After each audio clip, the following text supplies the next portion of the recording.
Alrighty. Why would you want to buy something that's falling in value? That's a good question. That's a very good question. Some people may ask of me, and I'm going to go into detail on that and tell you a couple of other little things. How silver rebounds like you would not believe in a crash, far more than most things ever do. Now, I don't know if I've covered this one in other videos, but basically 75% of silver is made as a byproduct of mining something different, usually lead or copper. They tend to get a lot of gold when they get copper over here as well. They just sort of go hand in hand. But basically, with any sort of economic downturn, there's a drop in consumption because nobody's got any money, and as a result, a drop in production, and therefore there's a drop in the value of these metals, so they stop mining them. And over here, we're quite familiar with, because we're more or less in mining terms, we're a superpower of mining. You know, it is as simple as that. If you've seen all the kids I went to school with in primary school, a whole lot of them ended up in mines worth tens of millions of dollars, you know, driving dump trucks that you only see on TV. And, you know, they all ended up in that sort of stuff.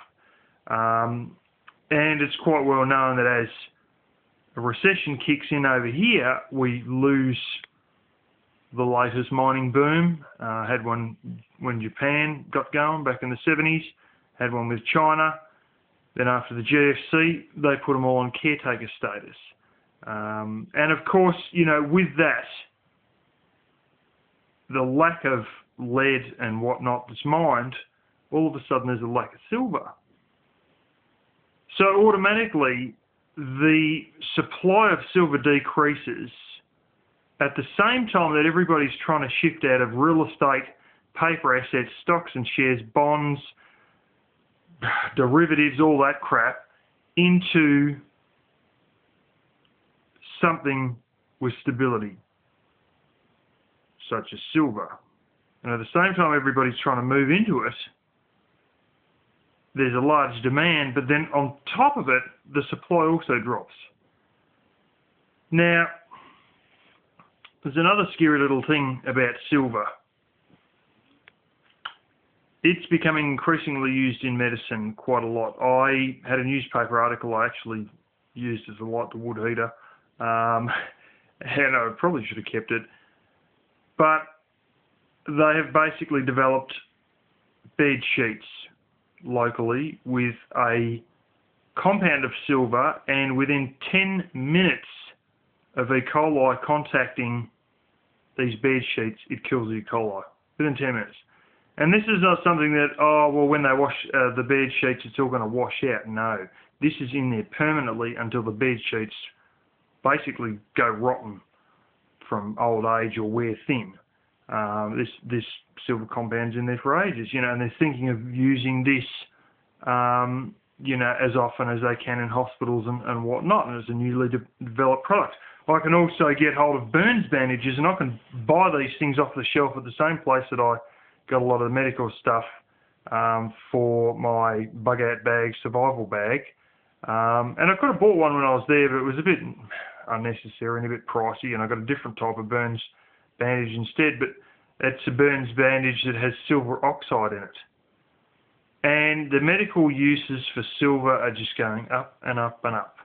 It's like alcohol. It's just a simple, straightforward and natural antibacterial agent. Big time. So, you know, they're using it more and more. The fact of the matter is, they're using more than's being mined. And, yeah, consumption is actually outrunning production. So the existing supply is sort of starting to dry up. Now, they might open up some more, you know, dedicated silver mines if they can find decent nodes of silver or whatever they use. That's usually what they call it, I believe, when they find a bunch of silver in the ground, a silver node. I've seen recently one in Cobar in New South Wales closed, and you might see more videos on that because I found it all on the auction site, all the parts for the processing of said silver. But, you know, if the price goes up, of course, they make more of a point of trying to find more of it. But it's consistently sort of happening at the moment that the production is not keeping up with the consumption. You know, and of course, it's all right to say open more mines, but you've got to find the damn stuff in the ground. What else was I going to say? Oh, yes. The thing is, when there's credit flowing or all that, there's money around, and there's sort of, nobody really cares about stability, because stability isn't fast profits, and if there's faster profits to be made elsewhere, they're going to chase that when they're after profits. When they're after just hanging on to what they've got, that's when they go for stability. So naturally, as an economy gets better and things wind up, the interest in silver fades, therefore the price fades with it. You know, and that's what I'm starting to see at the moment. The spot price is slowly dropping. But remember I said once that, you know, gold went about 5 times in price after the GFC. I was dabbling around in the jewellery industry, and I went to one of the places that I've got a bit of silver from before, and they had the price on the door, but they'd been closed for several weeks. This was only a few weeks before the GFC hit, and I watched the price go 5-fold in the space of about 16 weeks. No joke. However, I have been having a little look at a certain chart. I think it was off to do with the London spot price from the London Bullion Market Association, where they basically, lunchtime every day, they get the average price and keep it in the book, so to speak. The average price of silver per ounce in US dollars in the year 2000 was $3.50 an ounce. Troy was telling me that he got a bit interested in silver when the price went up, but when the price fell down again, he sort of lost interest in it. And he told me that the price got up to $60 US. Here I was saying that it was about 8-fold it went during the GFC, and if we have another calamity worse than the GFC, it might be 10-fold. Think again. There were times in the year 2000 it was actually $3 an ounce, not $3.50. If you had bought it when it was $3 an ounce in the year 2000, during the GFC, it went up 20-fold. I mean, these sort of numbers, yeah, let's think about that for a second. A 2-fold increase is 200% of what you paid. Yeah, it's 2-fold. What you paid is double. This is a 2,000% increase. This is, get a number, times it by 20. The amount of times that you have investments that times themselves by 20,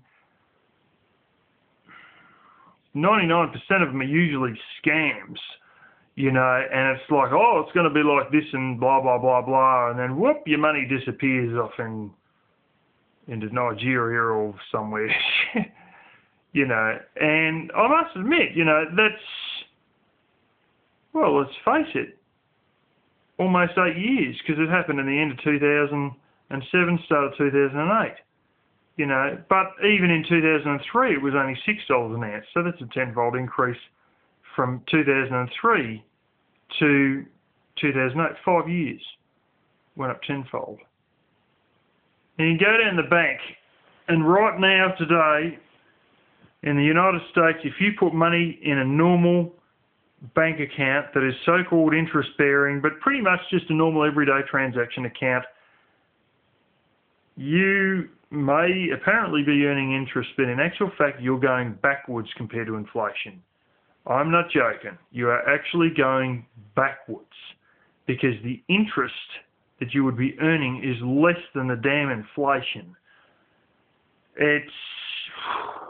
That's not an incentive to save, you know. It's hard to believe it, you know, for all these people that get their thrills in life, earning 3.5% interest, you know, and stuff like that, and 4%, you know. Ooh. And if you told them you could earn 2,000%, they'd just say scam, hands down, you know. And I know that the 4% is per year, but you work that out now. Let's have a think about this. 4% times 8 years, or what's 4 times 8? 32. So there you go. You earn like basically 32% if it's not compounded or whatever. You earn 32% of what you originally put in over the same time that you could have earned 2,000%. So with crap like this going on in the background, is it any wonder people feel screwed by banks? I mean, not only are you getting screwed by like borrowing money from them, you're getting screwed even when you invest with them. Yeah. But of course, you know, that's silver. And that's why I'm interested in jumping on board with silver.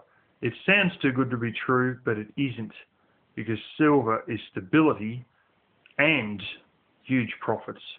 You know, and to be honest, I've been snooping around a few of these sites, online auction sites, and I was thinking, in a recession, you could get things at fire sale prices. Woohoo!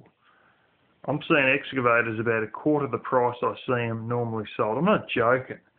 I'm serious. They're less than 1/3 the price, probably only nearly a quarter the price of what you generally see them being sold at.